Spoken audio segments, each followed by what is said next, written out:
জনতা ভৱনত পুনৰ চাকৰিৰ বেহা জনতা ভৱনৰ কৰ্মচাৰীয়ে চাকৰি দিয়াৰ প্ৰলোভনেৰে লুটিলে কোটি কোটি টকা প্ৰায় 800 চাকৰিৰ পদ জলসম্পদ বিভাগত নিযুক্তি দিয়াৰ প্ৰলোভনেৰে ডিজেন দাস নামৰ কৰ্মচাৰীজনে লুণ্ঠন চলোৱাৰ অভিযোগ উঠিছে প্ৰতিগৰাকী প্ৰাৰ্থীৰ পৰা 4 পৰা 5 লাখ টকা কৈ সংগ্ৰহ কৰিছিল জনতা ভৱনৰ কৰ্মচাৰীজনে একে পৰিকল্পনাৰে গুৱাহাটীৰ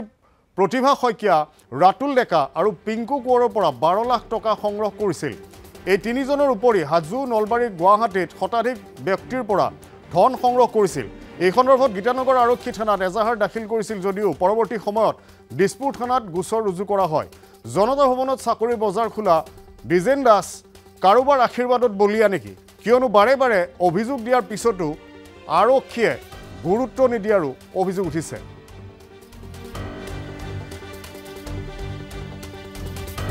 মানুহজনে নাম হৈছে ডিজেন দাস আৰু তেওঁ ঘৰ হৈছে নলবাৰী তেওঁ আমাক চাকৰি দিম বুলি প্ৰথমতে কাগজখিনি খুজিলে তেওঁ কৈছে বহুত চাকৰি দিব পাৰিম এনেকৈ কয় তেওঁ কৈছে দুজনমানৰ কাগজ দিয়া তাৰপিছত মিছেছ মোৰ বাইদেউ আৰু মোৰ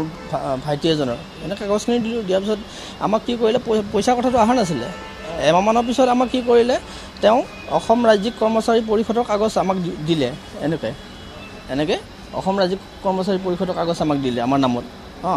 দিয়াৰ পিছত আমি কি কৰিলে বোলে তেওঁ ক'লে বোলে আমাক চাকৰিটো হ'লে 4 লাখ টকা দিব লাগিব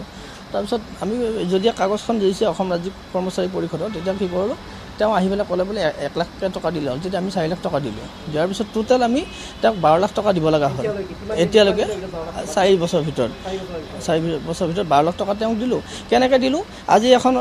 এইখন প্ৰথম দিলে অসম ৰাজ্যিক কৰ্মচাৰী পৰিষদৰ কাগজ দিলে তাৰপিছত কোৰ্টৰ পৰা এটা অৰ্ডাৰ কপি এটা ওলাই পেলাই আমাৰ নামত প্ৰতিভা শইকীয়া নামত এটা অৰ্ডাৰ কপি ওলাই দিছে এইটো ফেক নে কি হয় আমি নাজানো ভালকৈ অৰিজিনেল হয় তেওঁ ওলাই দিছে তেতিয়া আমি পইচা দিব লগা হ'ল তাৰপিছত কোৰ্টৰ পৰা এখন কাগজ দিলে ওলাই পেলাই তেতিয়া আমি পইচা দিব হ'ল তেনেকৈ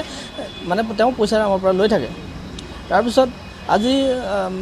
মোটামুটি 6 মাহমান হ'ল তেওঁ আমি বহাগৰ বিহুৰ সময়ত তেওঁ ক'লোঁ বোলে আমি পীযুষ হাজৰিকাদেৱৰ এটা নিউজ পালোঁ মানে এইবিলাক যে চাকৰি মানে ওলাই আছে এইবিলাক ফেক হয় সেনেকৈ এখন কাগজ পালোঁ সেই কাগজখন পাই পেলাই আমাৰ মানে চিন্তিত হ'লোঁ আমিতো ফাঁচি গ'লোঁ এনেকৈ তেতিয়া ক'লোঁ চাকৰি যদি আপুনি ইমান তাৰিখ দি আছে চাকৰি নহয় আপুনি পইচাটো ঘূৰাই দিয়ক চাকৰিটো কি হ'ল চাকৰিটো আমাক ৱাটাৰ ৰিচোৰ্চ দিব